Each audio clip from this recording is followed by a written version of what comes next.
Good morning, good afternoon, or good evening, depending on your time zone, and welcome to Moral Compass 101. My humble prayer and hope is that peace and prosperity has been your portion, and it is my hope that those two have been unfolding by each passing day in your life. Mine has been okay since our last topic, and in that topic we talked about locus of control, where the question was, is life self or circumstantial? For them that have not had a chance to watch that video, please do so. And having said that, I will invite you to subscribe to Moral Compass 101. We are slowly but surely growing day at a time, and I appreciate each one of you who takes his or her time to subscribe and to also listen to my teachings. Having said that, I'll also request you to share so that we can continue to spread this knowledge collectively, and also comment so that we can continue interacting. In my definition of locus of control, there was the word agency. And to bring things into context, my definition led, locus of control is a psychological continuum concept that refers to the degree to which you believe to have or not to have control and agency. That's the word, agency, and agency over occurrences and outcomes in your life. That word agency is what brings us to the topic of the day as we continue with our theme of the year, a human being who is becoming. Hence, this topic of the day is self-agency. Self-agency into brackets, personal agency. Self-agency into bracket, personal agency. And what is the definition of self-agency? Self-agency is both a psychological and a philosophical capacity to intentionally control your thoughts, your actions, and your life circumstances. As simple as that. A psychological and a philosophical capacity to intentionally, please underline the word intentionally control your thoughts, your actions, and your life circumstances. Times without number, I say that life is 100% your responsibility, and nothing happens in a vacuum. Hence, your success or failure in life is totally intentional. So, self-agency instigates an agentic mindset that contrives a belief and a feeling of autonomy, intentionality, and self-regulation, hence a self-regard of you being an active driver of positive change and the architect of your own choices rather than a passive product observer and a victim of external circumstances.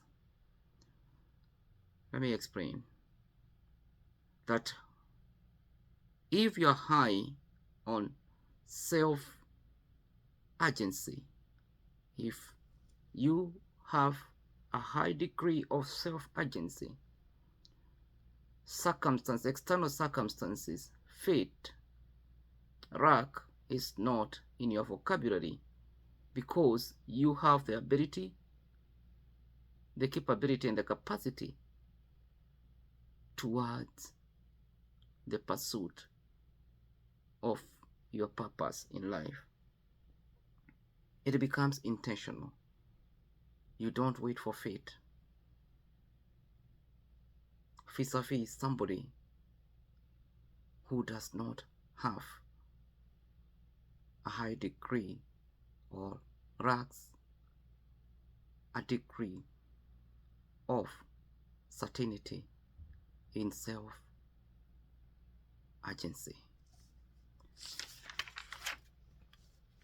Okay, your success or lack of it is contingent on your self-agency as a requisite power to affect your future. That's one of my quotes, that your success or lack of it is contingent on your self-agency as a requisite power to affect your future. The effect of self-agency happens through 4 core aspects. Which are these effects? And which are these 4 core aspects that control self-agency, or that, empower self-agency? The first one is self-identity. Times without number, I've talked about self-identity. And in my first book, Street, that was the first chapter, self-identity. So self-identity is a fundamental need. Self-identity is a fundamental need that determines your relevance or lack of it in life. Self-identity is the realization of your objective reason for existence, which in essence is the finding of your purpose in life. And without that, without self-identity, there is no purpose. The question that is tied to self-identity times without number is, who am I? Rather than what am I? Because there is the purpose and there is the assignments, and the purpose is constant while the assignments can differ. But all those assignments must be geared towards fulfilling your purpose or your objective reason for existence. The second aspect of self-agency is self-efficacy. Self-efficacy. This is the fundamental belief that you hold the skills, the ability, the capability, and the capacity that you deem necessary for achieving your goals in life. Apart from having your goals, do you hold that belief that you have the ability, the capability, and the capacity to articulate those goals? That's self-efficacy. Under self-efficacy, we have 2 determinants, namely willpower and waypower. Willpower and waypower. What is willpower? Willpower. This is the level of self-discipline and self-sacrifice that contrives your persistence to push through challenges and to stick to your priorities. Times without number, I've thought about these 2 items, self-discipline and self-sacrifice. And I've said that without those 2 very vital traits, you don't have self-control. Hence, you jump from this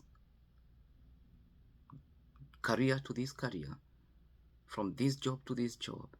You are never consistent. So, you don't have the willpower, because you lack self-discipline and self-sacrifice. Hence, you don't have the willpower to push through the challenges and to stick to your priorities. You are neither cold nor hot. The second aspect of self-efficacy is willpower. This is the creative ability to identify different pathways or backup plans that are necessary to circumvent your pursuit of purpose obstacles. That on the way, the way is not smooth. Remember, sometimes back we said that, you're not called to a life that is free of obstacles and challenges. But, your creative ability to identify different pathways or backup plans to circumvent those obstacles is what I'm calling the willpower. That power that clears your way. Okay, the third aspect of self-agency is intentionality. Intentionality. Remember that life happens through intentions. Life is intentional. Intentionality is having a proactive planning strategy in life and the actionable practicality adherence to those plans or to your plans. That you don't only have a proactive plan, but you also have an actionable practicality adherence. Times without number I say that well done is far much better than well said.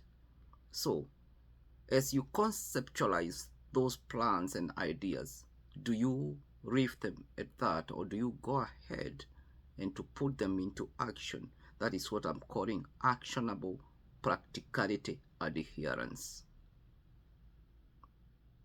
So that is the third aspect of you having self-agency in your life.